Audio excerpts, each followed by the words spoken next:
Okay, so we're going to continue our discussion of bioethics with this part, and then we'll have another third part right after this.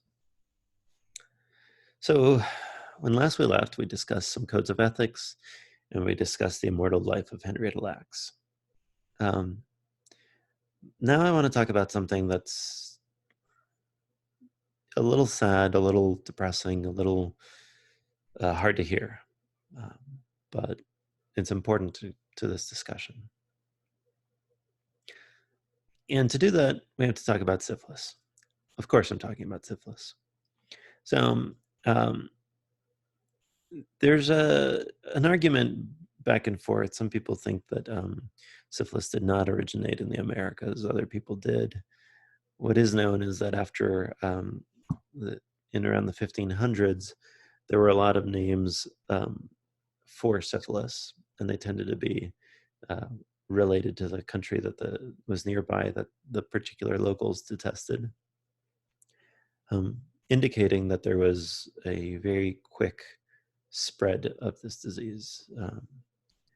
And so there's um,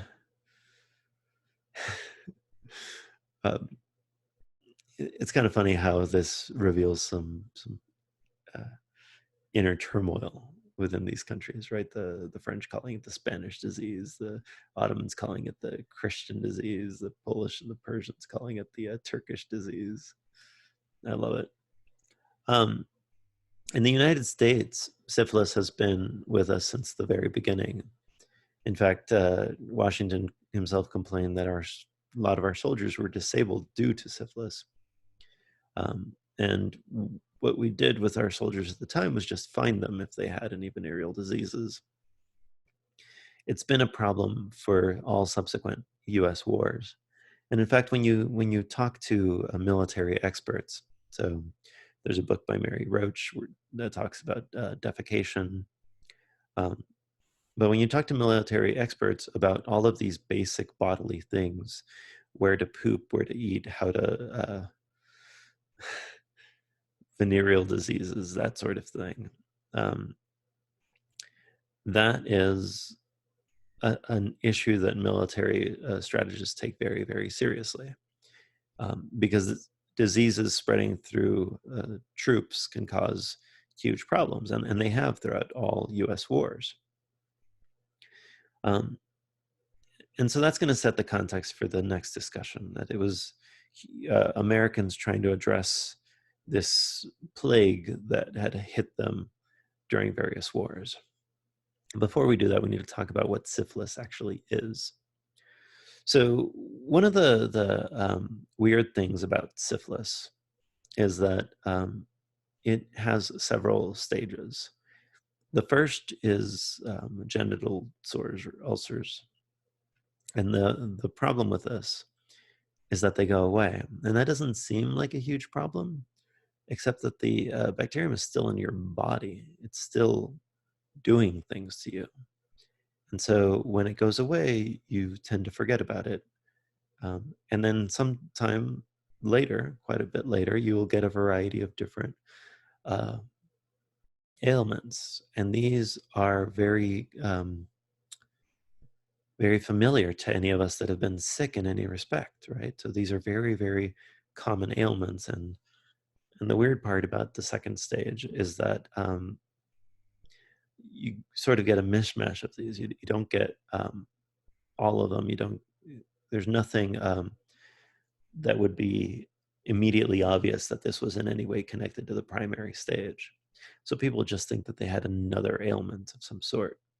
They had already forgotten about their primary syphilis. They thought it had just gone away. And then things get really bad. Then you waste away. You get bone swelling, gross abscesses, like just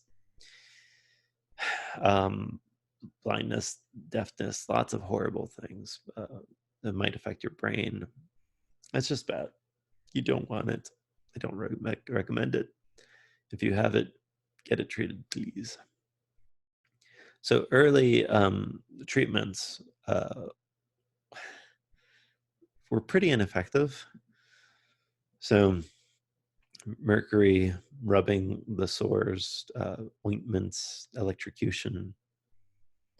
All of these tended to have very little effect on the actual path of syphilis. It's only later that we developed better ways of treating it. One is an early antibiotic, quote, antibiotic. It's one of the first in 1910, I believe. It's on a timeline that I have in a later slide. Also induced malaria, weirdly, by bringing the highest, really, really high fevers in your body. You can kill the syphilis bacterium. So weirdly, getting malaria was a treatment for syphilis. And then after World War II, penicillin becomes the standard. Penicillin just treats it right away. It's one of our first and most effective antibiotics, although now, as we'll see in a later lecture, it's no longer as effective. So I think, okay, all of the wars, troops have come back or have been sidelined with sexually transmitted infections of various sorts. After World War II, people were wondering whether penicillin was enough or whether there was some other thing that you could do. And so what we did was we sent some of our least humane people working for the National Institute of Health to go to Guatemala prisons and infect prisoners with syphilis, treat half of them and don't treat the rest, and then observe how effective penicillin was for prevention and treatment. The prisoners did not, well, they were given the option to consent, and if they did, they got to have sex with a syphilis infected prostitute. Again, this is paid by American tax dollars. If they did not consent, well, they would there would be a Q-tip that would be swabbed in the sores of somebody that had syphilis and then jammed in the urethra of the prisoner that refused to consent. After about 2 years, the funding ran out, and so we sent John Charles Cutler and several people that were working on this experiment to go to another experiment that was already ongoing in Macon County, Alabama. This was an experiment on 600 poor African-American men in rural Alabama. So all of these are important, that they are Black men, that they are in the South, that they are in rural parts of the South, that they are poor, that they are sharecroppers, right? They had no political power to make changes to protest their situation. So in 1932, the experiment starts. And the goal was just to observe the progress of syphilis, but funding ran out after about a year. And so researchers changed their course. Instead of deciding to treat it, they were going to just wait it out. Men were recruited with the promise of free healthcare and burial costs. But then they weren't told about their disease. They weren't treated. They were discouraged from finding other medical assistance when they would report concerns with syphilis. Even after World War I, when several of these, in a fit of patriotic fever, decided to try to enlist in the U.S. Armed Forces, the doctors in the Army and the other armed forces were specifically told not to tell these people about their diagnosis. They would be refused entry into the war because of their syphilis, and they were prevented from being from knowing about it. So These men and their wives and partners of various sorts um, all had syphilis, or well, many of them had syphilis, and um, they were prevented from being able to treat it for 40 years. It wasn't until the New York Times ran an expose that the experiment shut down. And it wasn't another 20 years before the American government apologized for this. This is one of those, these are the last 6 surviving people in 1997 that been subject to this pretty inhumane experiment. I should say we've known about this since the 70s, but we only knew about the Guatemala aspect in the past decade or so. One of the defenses of the American government had always been that, well, we observed the progress, but we denied them treatment, but we never deliberately infected anybody. But there's now evidence that the American public health infrastructure had done some experiments with some people somewhere where they had infected them, which leads credence to the possibility that they might have also infected these people. That said, that's strictly speaking not justified by the evidence at this point.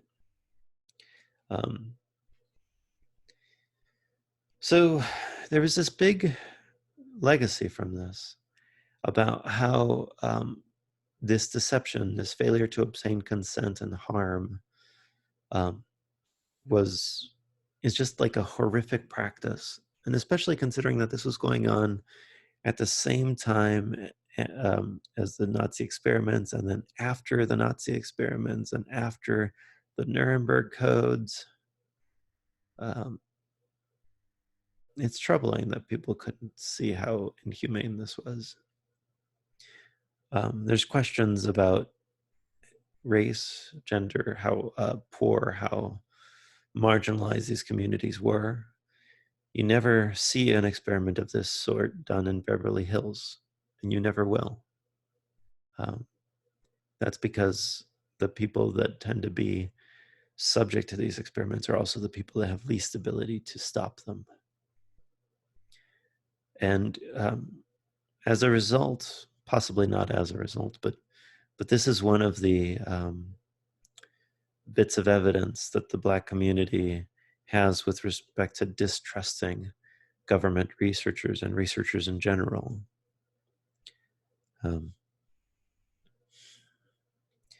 There's reasons to do science that is that considers the benefit of the people that you're doing it on, if only for the sake of possibly doing future science as well.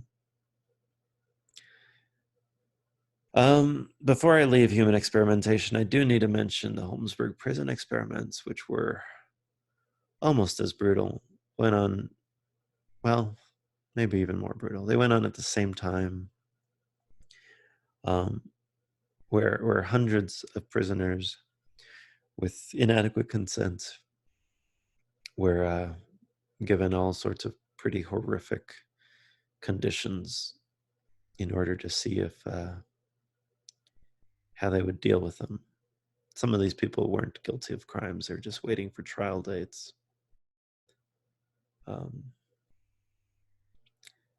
One of the lessons from studying bioethics, especially from the history of the United States, is just how many horrific events happen and are happening. And many of the things that are happening right now, we won't find out for decades still. Okay. All right, I'm just going to finish there. And I'll see you with some lessons from this in the next video.